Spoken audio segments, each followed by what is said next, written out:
The lawyer said her name again, slower this time, like even he did not believe the paper in his own hands. Amara Okonjo. The cleaning cloth was still damp in her fist. She had come to wipe down the side tables before the family arrived, the way she did every morning, invisible. And now 40 of the most powerful people in Seoul had turned in their chairs to stare at the black woman by the wall. Someone's teacup rattled against its saucer and did not stop. The chairman was 3 days in the ground, and his entire empire, every tower, every account, every man who carried a gun for the Kang name had just been left to the woman who scrubbed his floors. Only one man in the room did not move. Kang Tae-Joon stood at the head of the table where his father should have sat, and he did not flinch, did not gasp, did not turn to the lawyer and demand it be read again. He simply looked at her across all those turning heads, and for one breath his jaw did something complicated before the cold slid back over his face like a shutter. He had hired her himself. He had signed the little contract that put a mop in her hand and a key to his dying father's wing in her pocket. And now he watched the room realize what he had known for exactly 9 seconds longer than they had. She owned everything he was born to inherit. She wanted to say there had been a mistake. She wanted to hold up the cloth in her hand as proof of who she actually was. A woman who caught the bus at 4 in the morning, who had been turned away from every hotel in the city because someone had put her name on a list she never saw. She did not want a tower. She did not want an account. She did not want the terrible weight of every eye in that room. Her mouth opened and nothing came out because the old man was gone. And he was the only one in this whole cursed family who had ever looked at her like she was a person instead of a problem. It was the aunt who broke first. Choi Sun-Hee came out of her chair with her palms flat on the table and her voice low and vicious, and the word she used for Amara was not a name. It was the kind of word that had teeth.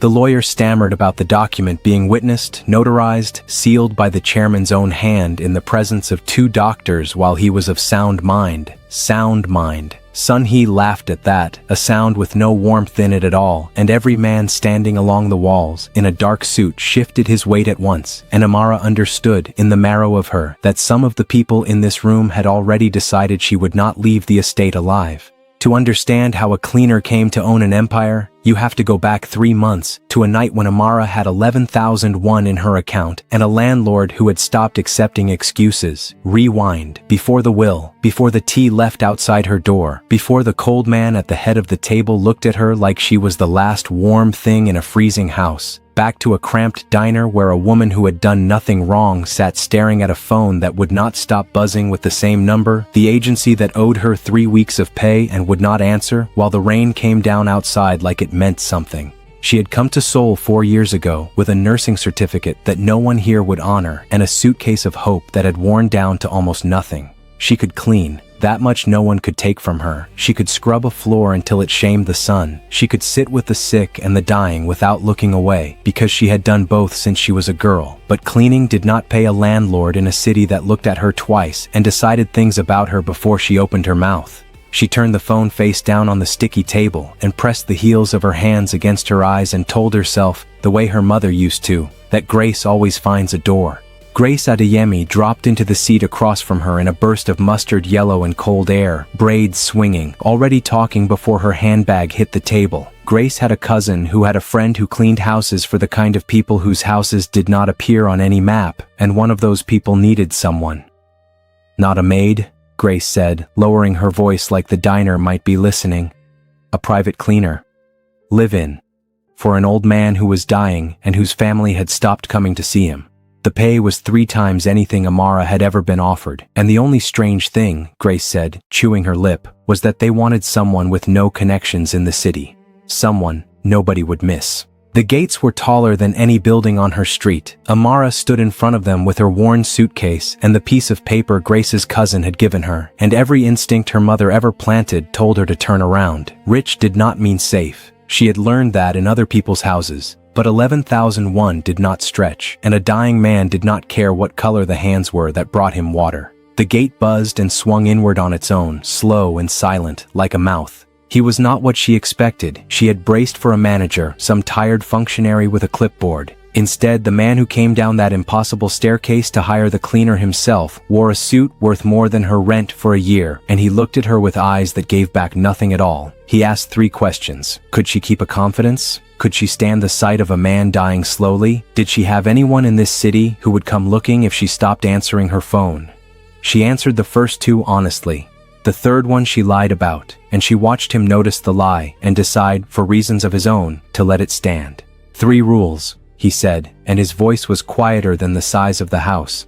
Clean his father's wing after the household sleeps, never open the study with the steel door, and never, under any circumstance, look any member of this family directly in the eye.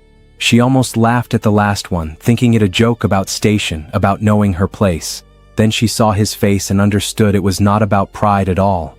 It was a warning. In this house, being seen was dangerous.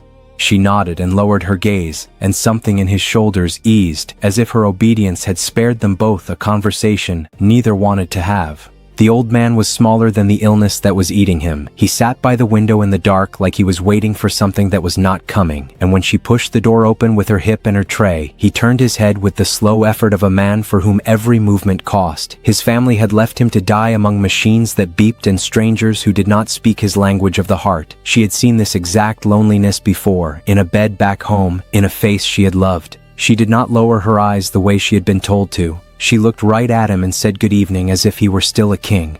They had no common language? Not really. He spoke almost no English and she spoke no Korean beyond the words she had scraped together to survive. So she talked to him the way you talk to anyone who is frightened and alone, with her hands, her face, the songs her grandmother used to hum while she worked. And on the 3rd night she did an impression of the nurse who clucked at him like a hen, and the old man laughed, a real laugh, a rusty broken sound like a door that had not opened in years, and it startled them both. He pressed a thin hand to his chest, as if the joy might hurt him. Down the corridor, unseen, a man in a charcoal suit stopped walking to listen. Kang Tae-Joon had not heard his father laugh in 2 years. He stood in the dark of the corridor with his hand flat against the wall, and he listened to a stranger do in 3 nights what an army of specialists and an entire bloodline had failed to do in 2 years of dying. He should have felt gratitude. Instead, something colder moved through him, something that felt dangerously like need. And he had spent his whole life learning that need was a door his enemies could walk through. He told himself he was only checking on his father. He told himself he felt nothing for the woman crouched by the wheelchair with her whole warm heart on display. He was, as his father would have said, a very good liar who had fooled everyone but himself. One night he pointed at her, then at himself, then made a small questioning sound, and she understood he was asking for her name. Amara, she said, and touched her own chest. He tried it, the shape of it clumsy in his mouth, and she smiled and told him what her grandmother had told her, that in her mother's language the name meant grace. She did not think he understood the word, but he went very still, and his eyes moved over her face like he was reading something written there that his own children had never bothered to look for, and he said the word back to her, soft and certain, Grace. From then on, that was the only name he called her. Weeks passed like this, and the strangest thing happened. Amara stopped being afraid of the house and started to love the old man in it. If you are already leaning in, wondering how a woman with a mop and a borrowed uniform ends up holding the most dangerous man in Seoul in the palm of her hand, then do one thing for me before we go further. Tap that subscribe button. It tells this channel that stories like Amara's are landing, that the hours poured into bringing you premium episodes are worth it, and it is the only reason we get to keep making them. You leaning in is the whole reason this exists, because what happens next is the night everything the old man had been planning in silence finally began to move. Tae-Joon began to find reasons to be on the 41st floor after midnight, a document he needed from his father's room, a word with the night nurse. He never spoke to Amara directly. He simply appeared at the edges of her hours, a dark shape in a doorway, and watched her fold blankets and hum under her breath and argue gently with a dying man about whether he had eaten. He noticed she reorganized the medicine tray by instinct into an order that made sense. He noticed she caught the nurse's dosing mistake before it happened and said nothing, only quietly fixed it. He noticed too much. A man in his position was not supposed to notice a cleaner at all. Then the tea started. She found the first cup on a tray outside her door one night after a hard shift, still warm, brewed exactly the way she took it, sweet, with the ginger she had mentioned once to no one in particular. No note, no knock, just tea, left by someone who had listened to a passing comment and remembered it. She stood in her doorway in her night clothes and looked down the empty corridor and knew, the way a woman always knows, who had left it. She should have been afraid. He was the coldest man she had ever met, and cold men who leave you gifts in secret are rarely simple. Instead, she picked up the cup and warmed her hands on it and felt, for the first time in that enormous house, that she was not entirely alone. It became a language between them. The tea. Some nights it was there and some nights it was not, and she learned to read his moods by its presence the way sailors read weather. A cup meant he had been near. An empty corridor meant something in his other world. The world of dark cars and locked steel doors had gone wrong. She never thanked him out loud. He never admitted it was him. They built an entire tenderness out of things neither of them said, and it was the most honest relationship either of them had, which tells you everything about the lives they had lived until then. Not everyone in the house was blind. Choi Sun-Hee, the late chairman's sister, missed nothing that happened under that roof, and she had watched her nephew's eyes follow the cleaner one too many times. She cornered Amara on the stairs one gray afternoon and did not raise her voice. She did not have to. She told the girl, in careful cold English, that women like her had been led into houses like this before, and that the ones who forgot their place always left in a manner they did not choose. Then she smiled, which was worse than the threat, and glided away. Amara stood on the stairs with her heart going hard and understood that the tea and the laughter had been noticed, and that being noticed in this house was exactly the thing she had been warned about. Below the warm rooms where an old man was learning to laugh again, the machine of the Kang syndicate kept grinding, and the machine had started to ask questions about the cleaner. Seo Min-ho had served the Kang family since Tae-Joon was a boy, and he laid it out with a soldier's flatness. The men were unsettled. A stranger with no ties and no history had unrestricted access to the chairman's private wing, to his medicines, to his moods. At the exact moment the old man was rewriting things no one was permitted to see. Some of them thought she was a plant. Some of them thought worse. And a few of them, Min-ho said carefully, thought the boss had gone soft over a woman, and that was the most dangerous rumor of all. Tae-Joon did not look up from the paper on his desk. He said the cleaner was nothing. He said it in a voice built to end the conversation, and Min-ho heard the lie inside it. Into this walked Han Ji-woo, and he walked in smiling. He was a cousin by marriage, a man whose branch of the family had always sat one seat too far from the money, and he had come, he said warmly, only to pay his respects to his dying uncle. Everyone in that foyer knew it was a lie, and everyone smiled back. Ji-woo had spent his whole life, one inheritance away from the power he believed he deserved, and a dying chairman with a suddenly rewritten will was the answer to a prayer he had been whispering for years. He shook Tae-Joon's hand a beat too long. He asked, so gently, whether it was true the old man had grown fond of the help. He found her within the hour. Amara felt his eyes before she saw them, that particular crawl on the skin that a woman learns to trust. He did not threaten her the way the aunt had. He was worse. He was kind. He asked her name and repeated it like a caress. He asked about her family back home. He asked whether the chairman had ever spoken to her about his will. All of it wrapped in a smile so warm you could almost miss the knife it was hiding. She gave him nothing. She had grown up around men who smiled like that, but she carried the conversation to the old man's room like something contagious, and for the first time since she had arrived, she double-checked the lock on her door that night. The old man was fading faster now. She could see it in the gray creeping under his skin, in the way his laughter came shorter and cost more. One night he gripped her hand harder than his strength should have allowed and pressed the little jade glasses case into her palm and folded her fingers over it. He looked at her with an urgency that frightened her, and he said her name, her real name, the one that meant Grace, 3 times, like he was trying to carve it somewhere it could not be erased. She did not understand. She thought it was the fever. She tucked the case into her pocket and promised she would keep it safe, and he closed his eyes as if a great weight had finally been set down. And if you are still here, still holding your breath to see what he does next, drop one emoji in the comments that matches exactly how this moment is making you feel. While you are there, tell me where in the world you are watching from and what time it is where you are. If you are catching this on your TV, hit that like button so I know you are in the room with us. Now watch what happens the second she leaves that room, because the night the old chairman set down his weight was the last night the house would ever be quiet. The alarm came at 3 in the morning. Amara was already moving before she was fully awake, bare feet slapping the cold floor because some part of her had been listening for it for days. By the time she reached the room, the monitor was screaming its single flat note, and the nurse was doing the useless, frantic things people do, and Amara pushed past all of it and took the old man's face in her hands and told him, in her language and his, that he was not alone, that Grace was here, that he could go now. And he did. Quietly, the way he had wanted, with the only person in that house who had never once wanted anything from him holding his face like something precious. She stayed on the floor beside the bed until the sky went gray. No one came to comfort her. Why would they? To this family, she was staff, and staff did not grieve the master. Staff were simply now unemployed. She heard them gathering in the house below, heard the voices climb in pitch and volume, heard the word inheritance surface again and again like something bobbing up from deep water. She held the jade case to her chest and wept for a man whose language she had never learned, and she did not yet know that his last clear act on this earth had bound her fate to every dangerous soul now arguing beneath her feet.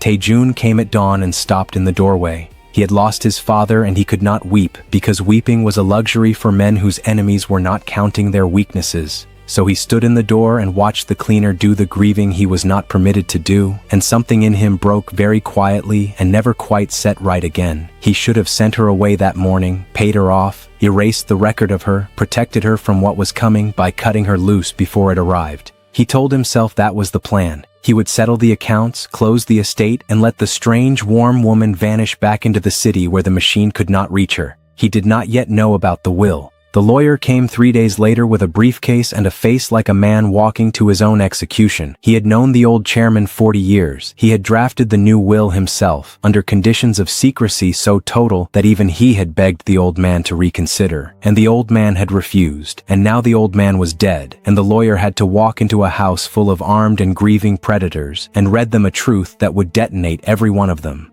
He asked quietly that the whole household be present. All of it. Including, he said, checking a name against his notes and swallowing, the staff. That word, staff, moved through the house like a current. Why would the staff be present at the reading of a chairman's will? Minho felt it in his gut, the old soldier's warning that the ground was about to move. Ji-woo felt it too, and for one unguarded instant, the pleasant mask slipped and something hungry and afraid showed underneath. The two men looked at each other across the foyer, rivals who understood in the same breath that whatever the old man had done, it had not gone the way any of them planned. And upstairs, unaware, Amara was pressing her morning clothes and rehearsing how she would ask for her final wages and quietly disappear, exactly as she had promised herself she would. They gathered in the great hall the old man had been carried out of, 40 faces arranged by rank and blood, and Amara was told to stand against the wall with the other staff and wait to be dismissed. She held the jade case in her apron pocket and kept her eyes down, counting the minutes until she could ask for her wages and go. The lawyer's hands shook as he broke the seal. He read the small bequests first, the pensions and the tokens, and the room grew impatient because everyone was waiting for the only line that mattered, the line that named who would hold the empire now. He reached the line and stopped. He read it once to himself, and every soul in the room saw him go pale, and the silence stretched so tight you could have plucked it. Then he read it aloud, because the old chairman had made him swear he would read it aloud no matter what it cost. The entirety of the Kang holdings, the towers, the accounts, the companies clean and unclean, everything the name owned was left, whole and undivided, to one person. Not the son, not the blood. He said the name, and it was not a name anyone in that room was braced to hear. Amara Okonjo. And now you know how she came to be standing against that wall with a cleaning cloth in her fist while the most powerful people in Seoul turned as one to stare. The cloth was still damp. She did not understand at first that the name he had read was hers because no one had ever handed her anything in this country but a bill and a closed door. Then the weight of 40 stares hit her at once, and her knees went soft, and she understood that the old man's urgency at the end, the name pressed into her 3 times, had not been fever at all. He had known. He had been saying goodbye and handing her a crown in the same breath. Then the room came apart. Choi Sun-Hee was on her feet screaming that it was fraud, that the old fool had been drugged, that this creature had crept into a dying man's room and stolen a dynasty with a smile and a cup of soup. The lawyer, trembling, said the document was witnessed by 2 independent physicians who would swear the chairman was lucid, that it was sealed and filed and unbreakable. Unbreakable.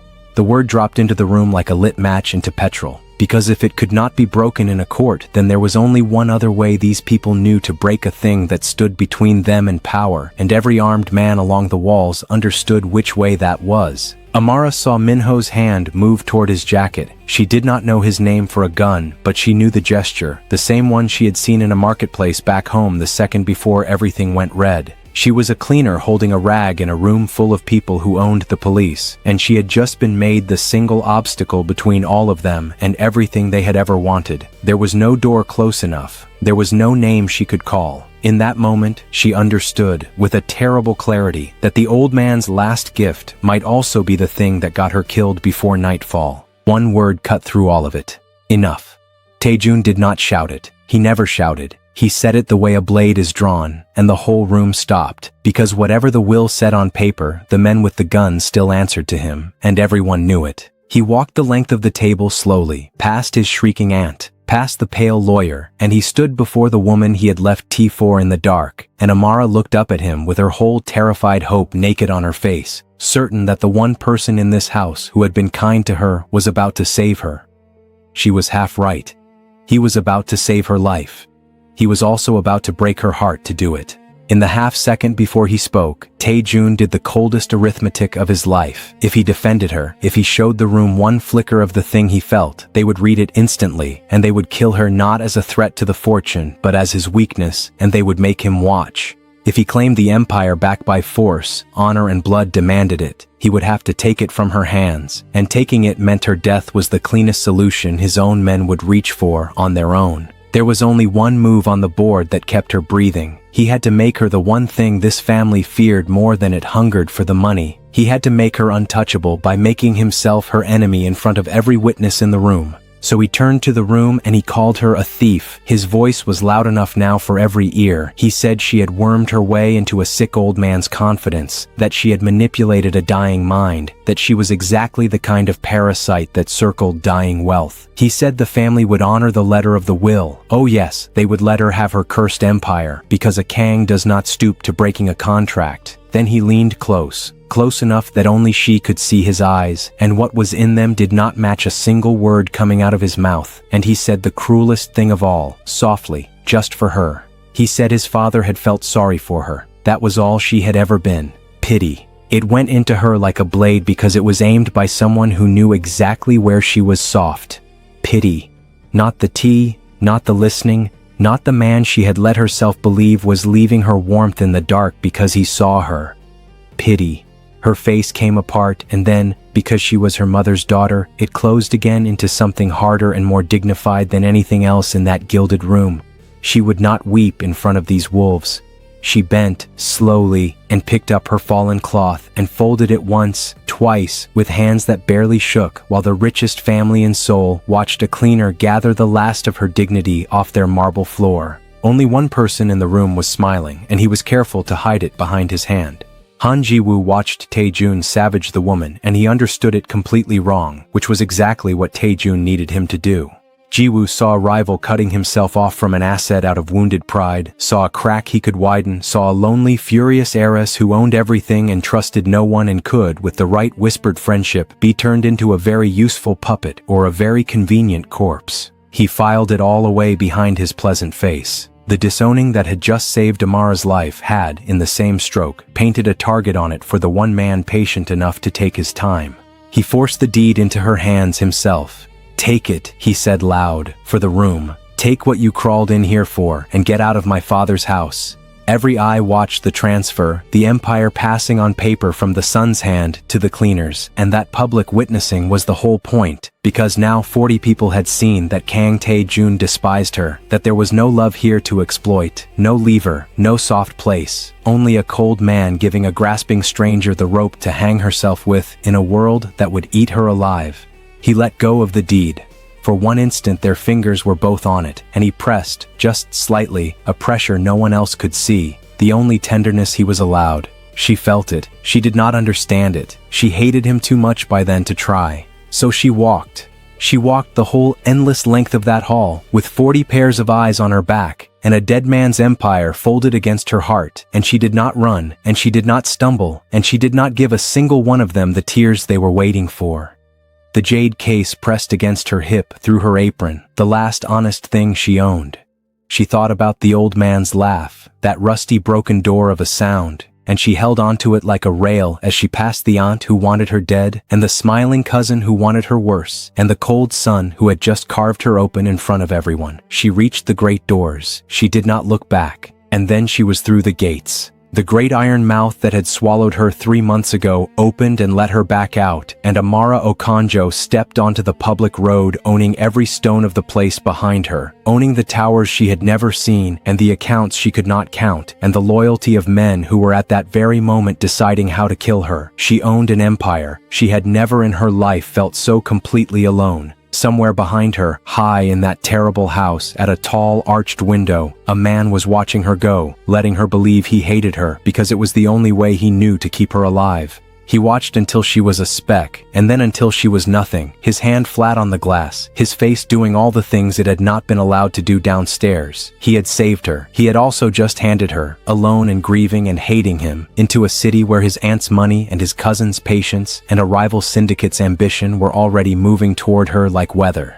She thought this was the end of her story with the Kang family. She thought the cold man at the window had shown her his true face at last. She was wrong on both counts, and the truth of what he had done and what it would cost them both was only beginning. She stood on that road a long moment, a cleaner in a borrowed uniform holding a dynasty in her arms, and she made herself a promise with the old man's jade case pressing against her hip. She had walked into that house with nothing and been handed everything and had it all turned to ash in a single afternoon. Fine. She would find out what she truly owned. She would find out why a dying man chose her, and she would find out exactly what the son had meant with that small, secret press of his fingers on the deed, the one gesture that did not match a single cruel word he had said. She lifted her chin, and she started walking. If you need to know what she does with that signature, comment part 2, and I will know you are ready. Now watch.